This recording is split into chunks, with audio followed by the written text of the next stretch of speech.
Capítulo 70.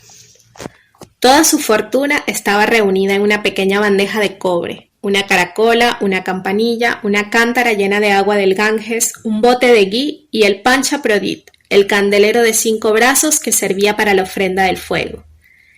Hari Giri, de 43 años, hombrecillo canijo de piel clara con una enorme verruga en la frente, era el pujari del barrio, es decir, el sacerdote hindú.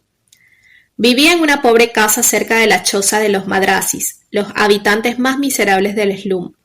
Delante de su casa se elevaba un templecito dedicado a Sitola, la diosa de las viruelas. Con su cabeza escarlata y sus ojos negros, su diadema de plata y su collar de cobras y de leones, la diosa parecía aún más temible que la terrible Kali, la patrona de Calcuta. Pero el Brahman era conocido de los habitantes del barrio, sobre todo por su devoción a otra divinidad. Hija del dios Ganesh, el de cabeza de elefante, Santoshi Mata era en efecto la diosa que tenía poder para dar un marido a cada joven india. Su culto constituía una fuente de ingreso no desdeñable. De todas las ceremonias del hinduismo, la del matrimonio es, en efecto, la más ventajosa para un brahman, hasta el punto de que Hari Giri se dedicó a estudiar la astrología para erigirse en casamentero profesional. La angustia de Hasari no podía dejarle indiferente. Cierto día, a la caída de la tarde, visitó al rickshawala para preguntarle la hora y la fecha del nacimiento de su hija. «Pronto volveré con una buena noticia», aseguró. En efecto, unos días después estaba de regreso.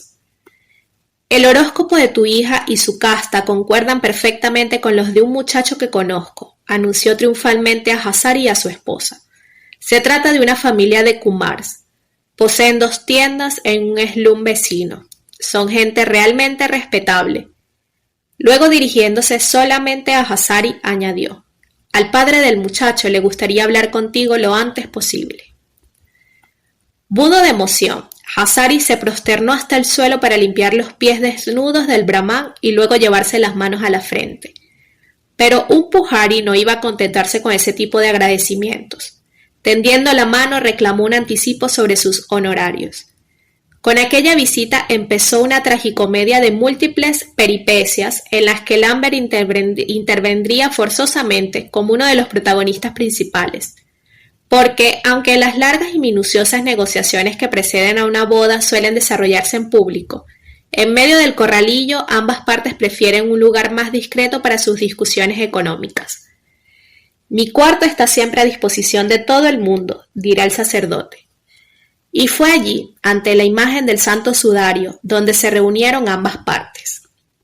Las partes, desde luego, no se trataba ni de Amrita ni del muchacho en cuestión, que no iban a conocerse hasta la noche de su boda, sino del padre del novio, un hombrecillo adusto con los cabellos pegados con aceite de mostaza, el desdentado Brahman, Lambert y Hasari. Después de un largo intercambio de saludos y cortesías, acabaron abordando las cuestiones principales.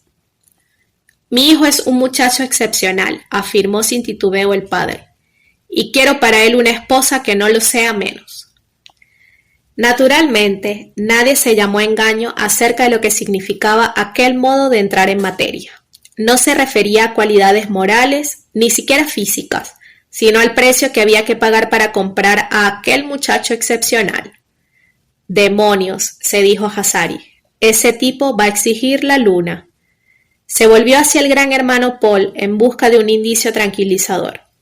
Había insistido muchísimo en que Lambert aceptara asistir al debate.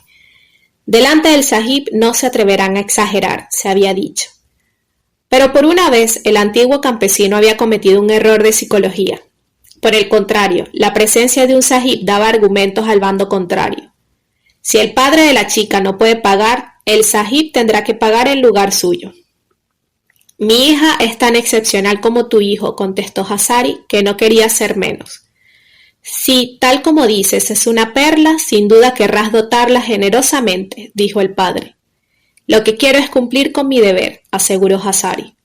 «Entonces veamos», dijo el padre encendiendo un bidi. «La dote de una india se compone en 2 partes.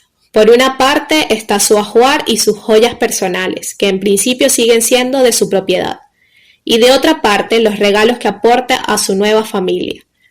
Las dos figuraron en la enumeración de Hassari. Esta no duró mucho, pero cada objeto representaba tantas carreras en el agua del monzón, tantas privaciones y sacrificios, que el hombre caballo tenía la sensación de ofrecer cada vez un poco de su carne y de su sangre. La lista comprendía 2 saris de algodón, 2 blusas, un chal, varios utensilios domésticos y diversas joyas y adornos de pacotilla. En cuanto a los regalos para la familia del novio, se componían de 2 dhoti, otras tantas camisas y un panjabi, esa larga túnica abotonada hasta el cuello y que llega hasta las rodillas. Una dote de pobre desde luego, pero que no obstante representaba alrededor de 2.000 rupias, suma fabulosa para quien tenía que ganarse la vida con un rickshaw. El padre del muchacho frunció el entrecejo. Después de un silencio preguntó glacial: ¿Es todo? Hassari asintió tristemente con la cabeza, pero era demasiado orgulloso para intentar que su interlocutor se compadeciera de él. Las cualidades de mi hija completarán lo que falta. No lo dudo, pero a mi juicio 1 o 2 sortijas para los pies no estarían de más, gruñó el padre del muchacho, y también un broche de nariz y una matica. En cuanto a los regalos para mi familia, en aquel momento el brahmán intervino en la discusión. Antes de continuar vuestros regateos, me gustaría que os pusierais de acuerdo acerca del precio de mis servicios, afirmó con autoridad. Yo había pensado en 2 dhoti para ti y un sari para tu mujer, respondió Hassari. 2 dhoti y un sari, se carcajeó el pujari ofendido. Estás bromeando. Lambert vio que gruesas gotas de sudor perlaban la frente de su amigo. Dios mío, pensó, le van a desplumar del todo.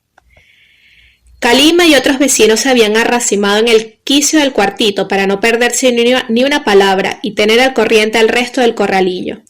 La discusión se prolongó durante más de 2 horas, pero nadie renunció a sus pretensiones. Una negociación de boda era ritualmente un asunto que llevaba mucho tiempo. La segunda reunión se celebró 3 días después en el mismo lugar. Siguiendo la costumbre, Hassari preparó 2 regalitos para el padre del muchacho y para el pujari. Oh, no gran cosa, una gamcha para cada uno. Aquellos 3 días de espera parecían haber minado al rickshawala. Cada vez le costaba más respirar. Volvía a tener acceso de tos, solo provisionalmente cortados por el enérgico tratamiento de Max. Obsesionado por el miedo a morirse antes de haber podido cumplir con su deber, estaba dispuesto a ceder a todas las exigencias, aunque luego no pudiese hacer honor a sus compromisos.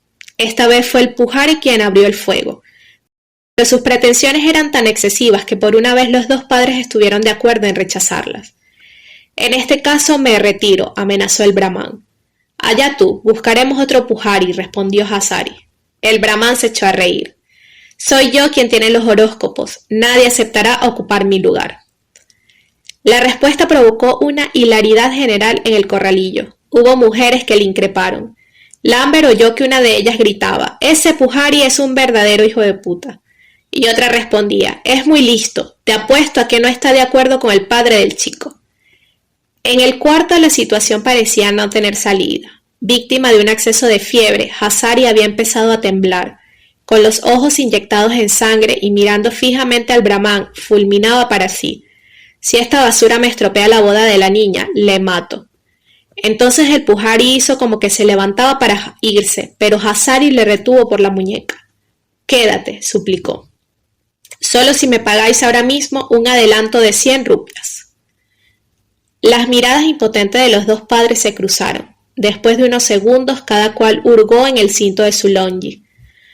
Aquí están, dijo secamente Hassari, arrojando un fajo de billetes en la mano del hombrecillo desdentado. Este se volvió instantáneamente todo sonrisas y miel. La negociación podía reanudarse. Ninguna boda de rey o de multimillonario sería objeto jamás de discusiones tan encontradas, tan enconadas como aquel proyecto de unión entre 2 desarrapados de barrios de chabolas. Necesitaron nada menos que 8 sesiones solo para resolver la cuestión de la dote. Las crisis de lágrimas alternaron con las amenazas, las rupturas con las reconciliaciones. Sin cesar aparecía alguna nueva exigencia. Un día el padre del muchacho reclamaba, además de todo lo convenido, una bicicleta. Al día siguiente quería un transistor, unos gramos de oro, un par de dotis suplementarios. 6 días antes de la boda, un equívoco estuvo a punto de estropearlo todo. La familia del novio juraba que debía recibir 12 saris y no 6 como pretendía Hassari. Después de mucho discutir, uno de los tíos del joven se precipitó hacia Lambert. Sahib, no tienes más que ofrecer los 6 que faltan. Tú eres rico, hasta dicen que eres el hombre más rico de tu país. Aquel maratón agotó completamente al desdichado Hassari. Una mañana, cuando acababa de coger su rickshaw, sintió que el suelo se hundía súbitamente bajo sus pies. Tenía la impresión de hundirse a cada paso en una cloaca, dirá Lambert. Entonces vio que los coches, los camiones y las casas giraban en torno a él como si colgaran de una especie de tío vivo de feria. Oyó aullidos de sirena. Luego brutalmente cayó en el vacío. Un gran vacío negro. Hassari soltó las varas. Se había desvanecido. Cuando volvió a abrir los ojos reconoció muy cerca de su cara el flaco rostro de Musafir, el factotum del propietario de su carricoche. Estaba haciendo su recorrido de cobros cuando vio el rickshaw abandonado. «¿Qué tal, hermano? ¿Has bebido un trago de más?», preguntó amistosamente dándole unas palmadas en las mejillas. Hassari se señaló el pecho. «No, me parece que es el motor que ya no funciona». «¿Tu motor?», se alarmó el factotum repentinamente alerta. «Hassari, si de verdad es tu motor lo que no funciona, tendrás que devolvernos tu cacharro. Ya sabes lo feroz que es el viejo para esas cosas. Siempre dice, en mis varas quiero búfalos, no cabritas». Hassari asintió con la cabeza varias veces. En su expresión no había ni tristeza ni rebeldía, solo una inmensa resignación. Conocía demasiado bien las leyes de aquella ciudad.